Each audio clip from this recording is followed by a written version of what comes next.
Okay, now I'm back.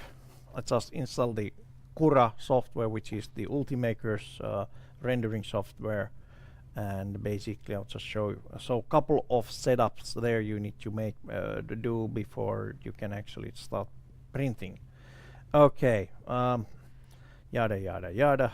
Yes, so we have two head Ultimaker 3 printer on the print lab, and also Ultimaker 2 Plus, which is one head, only one head, which means that you cannot actually do the supporting material.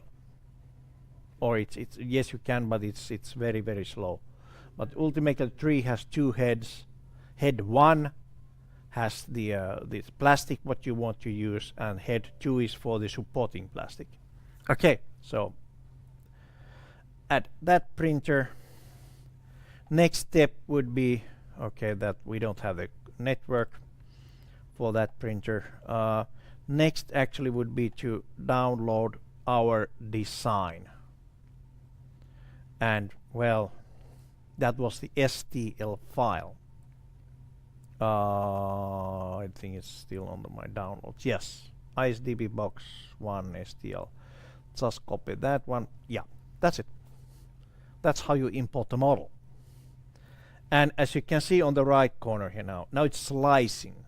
So it does everything for you. It calculates how to manufacture that one using this 3D printing. Okay, but let's go through a couple of parameters there. So now it would be ready, and it actually takes about 3 hours to print.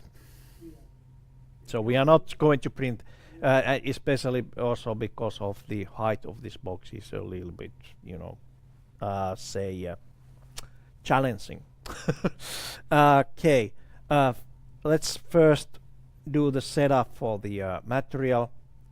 So extruder 1 is the first head, and our material is PLA. PLA is a polyamine, I think. I think that's polyamine. Anyways, a plastic, a recyclable plastic, and it's a little bit brittle. So it means that basically you cannot make thin objects with that one. They break easily. Or for this one, this kind of box enclosures, there's no mechanical stress, not much of mechanical stress, so it would be okay material for boxes. And then of course you can just put more material if needed.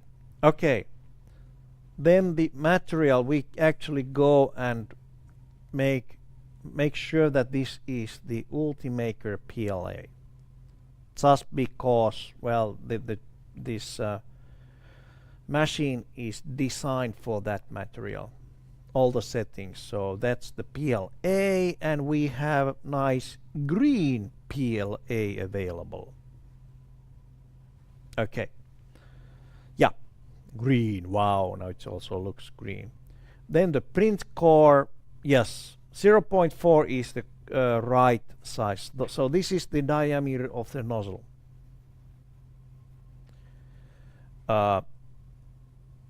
And AA, it's just the type of the nozzle. Okay. Yeah, this must be 0. So it's so whatever this is, this must actually match the real device, and we have that AA04. Then okay, this recommends 0.1 for as a default. I recommend faster is better. 0.1 layer height means it is quite fine finish already, but I think for any box like that, it's an ugly box. So no offense, but this is ugly box. So 0.2 C, it was 3 hours, now it's only 1 hour when you go into faster mode. See, so this is millimeters. So every layer 0.1 millimeter compared to 0.2. Of course it goes faster. At least double faster, and this is actually 3 times faster now. Then infill, meaning that solid objects are never solid. You don't print solid plastic unless you really want to have a solid plastic ball.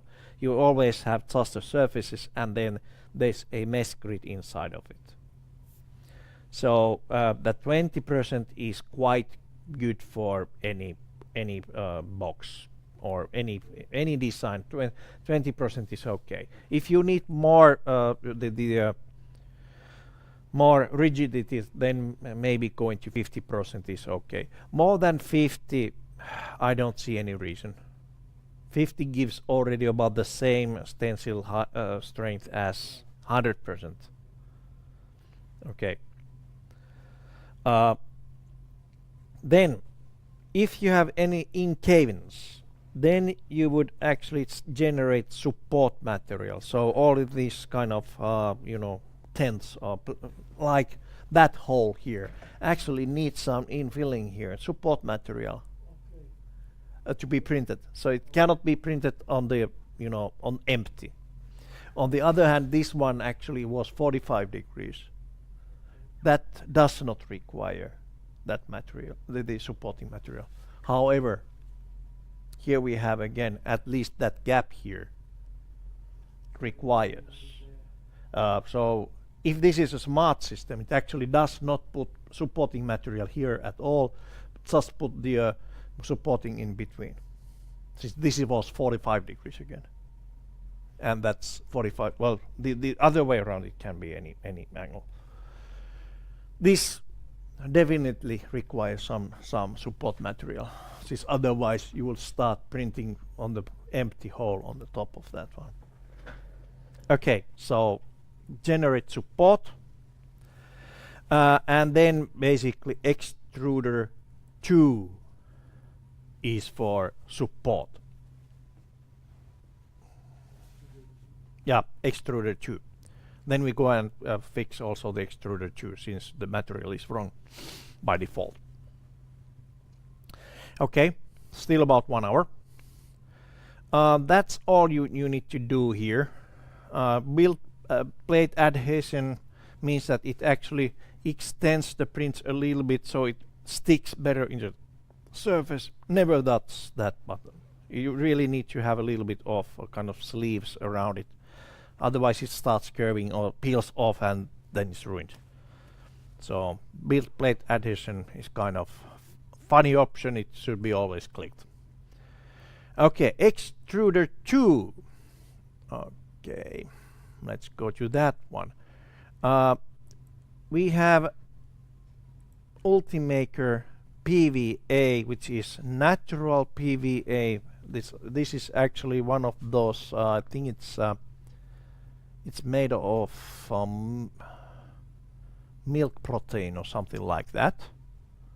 Not because it's green, but this plastic is water soluble, meaning that you can actually, after this is done, then you can basically just rinse it on water to get the support material out.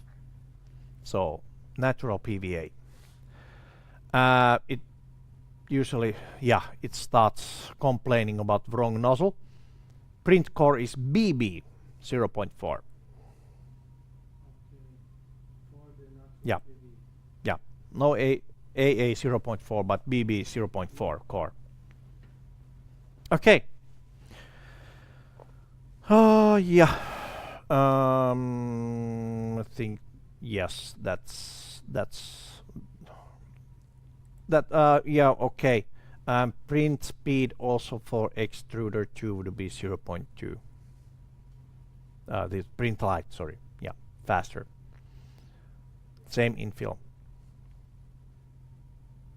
So that, layer height 0.2, infill. 20% is okay. All right, and now just check again to extruder 1. Shows the 0.2 layer height, infill 20%, generate support on extruder 2, and build plate adhesion, extruder 2 actually shows that it has the natural PVA on print core BB 0.4 and yeah, 0.2 layer height and infill 20%. Yeah, that's fine. Okay, now we can see, okay, it takes 1 hour 20 minutes roughly.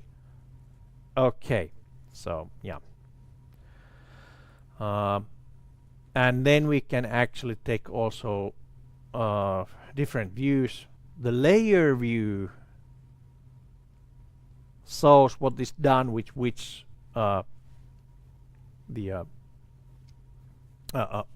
material. So if you want to see what kind of extrusions with the supporting material it does, well, yeah, it actually collects the supporting material on those. That's fine. But this shows where the plastic is. X-ray view means that you can actually take a look at, well, it's a little bit like, you know, X-ray, not much. Okay, good. But anyways, in principle, this all should be now print proof. Okay. And now we can actually, this gives us the G code, which is the directly the commands to the printing machine. So save those somewhere. Just put it here. And that is something you would put on the memory stick and take it with you to the printing lab where we are going to next. Okay, so those are the old steps. First you make the 3D design with this Tinkercad, then export the design as STL file, put it to Cura, then do the slicing, save to file to printer. That's the whole process. Good. Any questions? Excellent. So we will go to the